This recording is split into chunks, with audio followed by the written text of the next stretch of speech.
Welcome to my channel అండి. భారతం చేతి వంటికి స్వాగతం. చికెన్ కర్రీ చేసుకున్నామండి. స్టవ్ ఆన్ చేసి ఆయిల్ పోసుకుందాం. ఇది కొన్ని బిర్యానీ ఆకులు వండేస్తాను.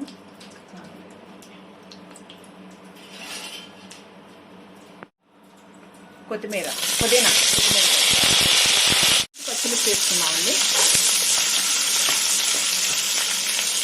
కొంచెం ఆనియన్స్ మగ్గేందుకు కొంచెం సాల్ట్ వేసుకున్నాము. ఇంకొంచెం వేగాలండి. ఆనియన్స్ కుక్ అయినండి. చికెన్ తీసుకుందాం. కేజీ చికెన్ అండి ఇది.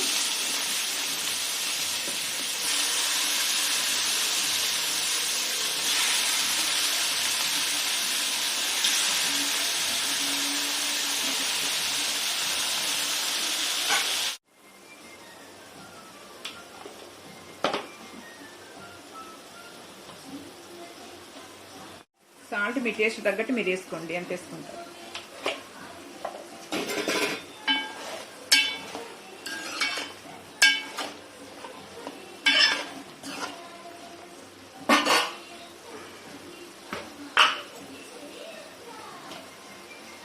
ధనియాల పొడి అండి స్పూన్ వేసుకున్నాం.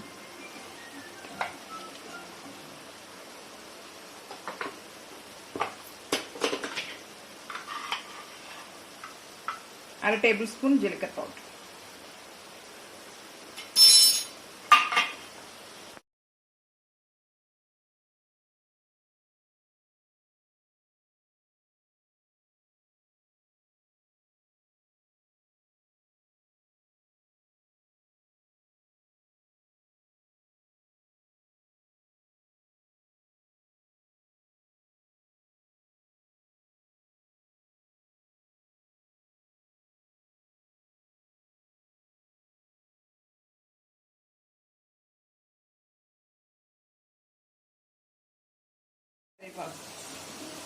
కారం వేసుకున్నామండి.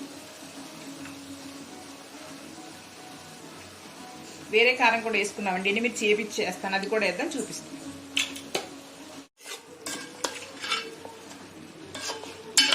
అల్లం వెల్లుల్లి పేస్ట్ వేస్తున్నానండి. ముందే వేసుకోవాలండి. సారీ మర్చిపోయానండి.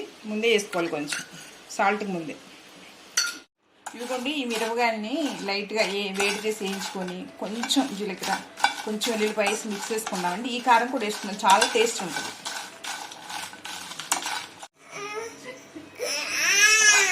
ఎండుమిర్చి వేయించానండి. ఆయిల్ వేసుకోకూడదు, ఊరికి వేయించుకోవాలి. ఇదిగోండి జీలకర్ర వేస్తున్నాను, అర టేబుల్ స్పూన్ చాలు. ఇవి వేసిన తర్వాత సరే అవి కూడా అలా వెలిగినాయండి. వెల్లుల్లిపాయ వేసి మిక్స్ చేసుకుందాం.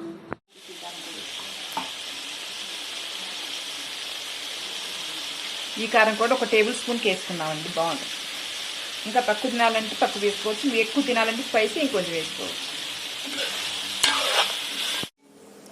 కూర వేగిందండి. ఒక గ్లాసు వాటర్ వేసుకోండి.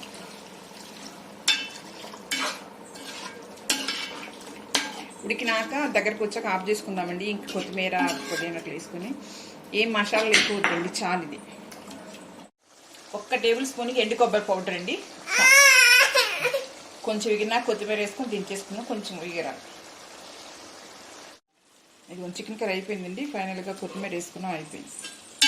మంచిగా ఉంటుందండి, చేసుకొని ట్రై చేసి చూడండి. ఇంకా 2-3 వెరైటీగా చేసుకుంటారు, చేసి పెడతాను, అప్లోడ్ చేస్తాను. ఇది ఒక టేస్ట్ చేసుకొని చూడండి, ట్రై చేసి చూడండి.